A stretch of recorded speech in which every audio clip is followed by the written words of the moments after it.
இப்போதான் நம்ம பசங்க கொஞ்சம் கொஞ்சமாக எல்லாத்துக்கும் ChatGPT யூஸ் பண்ணாமல் Claude Gemini யூஸ் பண்ணிட்டு இருந்தாங்க. பட் அதுக்கு செக் வைக்கிற மாதிரி ப்ரீமியம் லிமிடேஷன் நிறையா இருக்குது. அதுக்கு TokenLBங்கிற டூலை யூஸ் பண்ணலாம். சொன்னால் நம்ப மாட்டீங்க, இதில் Claude Fable 5, Opus 4.8, 7, 6ன்னு Claudeோட ப்ரீமியம்ல இருந்து ஃப்ரீ வெர்ஷன் வரைக்கும் எல்லா மாடல்ஸுமே இதில் அவைலபிளாக இருக்குது. அண்ட் அது மட்டும் இல்லை, GPTயோட லேட்டஸ்ட் மாடலும் இதில் அவைலபிளாக இருக்குது. அதுக்கு ஃபர்ஸ்ட் TokenLB அக்கௌண்ட் ஓப்பன் பண்ணிக்கோங்க. அதோட லிங்க் டிஸ்கிரிப்ஷனில் கொடுத்துருக்கேன், செக் பண்ணி பாருங்க. இந்த டூல் ஓப்பன் பண்ண உடனே நார்மல் LLMோட டேஷ்போர்ட் மாதிரி தான் இருக்கும்.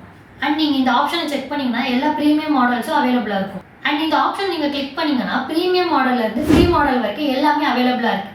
அண்ட் நான் சொன்ன மாதிரி Claude Fable 5லேருந்து Opus 4.8 and ChatGPT latest மாடலும் அவைலபிளாக இருக்குது. அண்ட் நீங்கள் பார்த்தீங்கன்னா உங்கள் டேட்டாவை அனலைஸ் பண்ணிக்கலாம், டெக்ஸ்ட்டை சமரைஸ் பண்ணிக்கலாம். டெவலப்பர் கோட் பிளாட்ஃபார்ம் இதில் அவைலபிளாக இருக்குது. டெவலப்பர்ஸ் முக்கியமாக இங்கே நீங்கள் ஃப்ரீயாகவே API கீஸை ஜென்ரேட் பண்ணிக்கலாம். அண்ட் ஜென்ரேட் மட்டும் இல்லை, அதோட லாகையும் இங்கே நீங்கள் செக் பண்ணிக்கலாம். அண்ட் முக்கியமாக உங்கள் சேட்டோட கான்டெக்ஸ்ட்டை நீங்கள் கேரி பண்ணணுமா இல்லை டிசேபிள் பண்ணணுமா இந்த ஆப்ஷன் யூஸ் பண்ணி நீங்கள் டிசைட் பண்ணிக்கலாம். அண்ட் இந்த டூலோட லிங்க் அண்ட் இதில் உள்ள அவைலபிள் மாடல்ஸோட லிஸ்ட் டிஸ்கிரிப்ஷனில் கொடுத்துருக்கேன், செக் பண்ணி பாருங்கள்.